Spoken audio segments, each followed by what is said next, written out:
السلام علیکم، welcome to my channel دعائیں وظائف۔ کیسے ہیں آپ سب؟ جی تو آج کا ہمارا عنوان ہے 27 رجب المرجب۔ یوں تو تمام دن رات لمحات سب اللہ کے ہیں، مگر نسبت کی وجہ سے کچھ دنوں کو دوسرے دنوں پر، کچھ راتوں کو دوسری راتوں پر، مہینوں کو دوسرے مہینوں پر فضیلت خود خدا اور رسول صلی اللہ علیہ وسلم نے دی ہے۔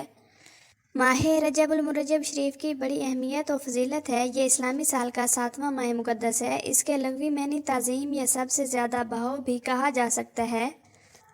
اس ماہ کی 27ویں شب کو رحمت کونین کو معراج کا شرف اعظم بھی حاصل ہوا، جس میں آپ صلی اللہ علیہ وآلہ وسلم نے آسمانوں کی سیر کی، جنت و دوزخ کا مشاہدہ فرمایا اور بارگاہ الہی میں حاضری دے کر عجز و انکساری کا تحفہ پیش فرمایا، اور اسی رات نماز کا تحفہ معراج کی صورت میں عطا ہوئی۔ رجب ان 4 مہینوں میں سے ایک ہے جن کو قرآن پاک نے محترم کہا ہے۔ ماہ رجب کے نوافل اور دیگر عبادتیں ہیں۔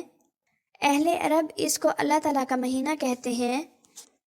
اللہ رب العزت نے سال کے 12 مہینوں میں مختلف دنوں اور راتوں کی خاص اہمیت و فضیلت بیان کی، ان کی خاص خاص برکات بیان فرمائی۔ قرآن حکیم سورۃ التوبہ پارہ نمبر 10 آیات نمبر 36 میں ارشاد باری تعالیٰ ہے، بے شک مہینوں کی گنتی اللہ کے نزدیک 12 مہینے ہیں۔ اللہ کی کتاب میں جب سے اس نے آسمان اور زمین بنائی، ان میں سے 4 مہینے حرمت والے ہیں، یہ سیدھا دین ہے، تو ان مہینوں میں اپنی جان پر ظلم نہ کرو اور مشرکوں سے ہر وقت لڑو جیسے وہ تم سے ہر وقت لڑتے ہیں، اور جان لو کہ اللہ پرہیزگاروں کے ساتھ ہے۔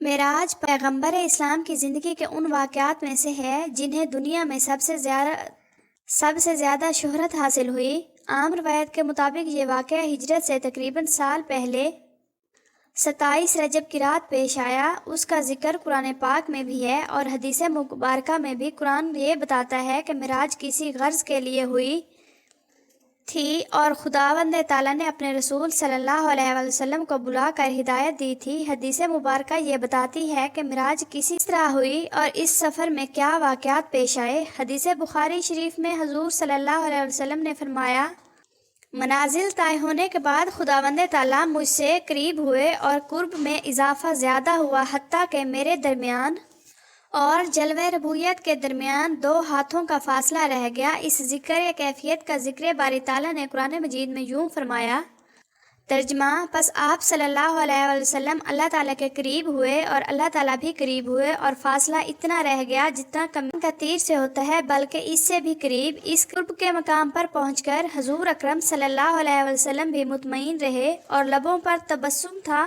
حضور اکرم صلی اللہ علیہ وسلم کی آنکھ جو کچھ دیکھتی تھی، قلب مبارک اس کی تصدیق کرتا تھا۔ بہ رب تعالیٰ نے یہ کمال ادب سکھایا کہ نگاہ مبارک ادھر ادھر نہ ہوئی، یعنی کہ پلک تک نہ جھپکی، اور جلوہ ربوبیت بغور دیکھا۔ قرآن کریم میں اس کا بیان ہے۔ اس قرب خاص میں طالب و مطلوب کے خلوت راز میں راز و نیاز کے پیغام دیے گئے، اور اللہ تعالیٰ نے اپنے حبیب پاک صلی اللہ علیہ وسلم کو اولین آفرین ظاہری و باطنی علوم کا وارث بنایا۔ شب معراج میں نبی اکرم صلی اللہ علیہ وسلم کو بارگاہ الہی سے 3 تحفے عطا کیے گئے۔ صحیح مسلم داؤد کہ امت محمدی صلی اللہ علیہ وسلم میں ہر ایک بندے کو جو شرک کا مرتکب نہ ہو، مغفرت سے سرفراز فرمایا جائے گا۔ امت پر نمازیں فرض ہوئیں۔ مزید اچھی ویڈیوز دیکھنے کے لیے میرے چینل کو سبسکرائب ضرور کریں، لائکس اور کمنٹس کرنا نہ بھولیں۔ جزاک اللہ خیرن کثیرا۔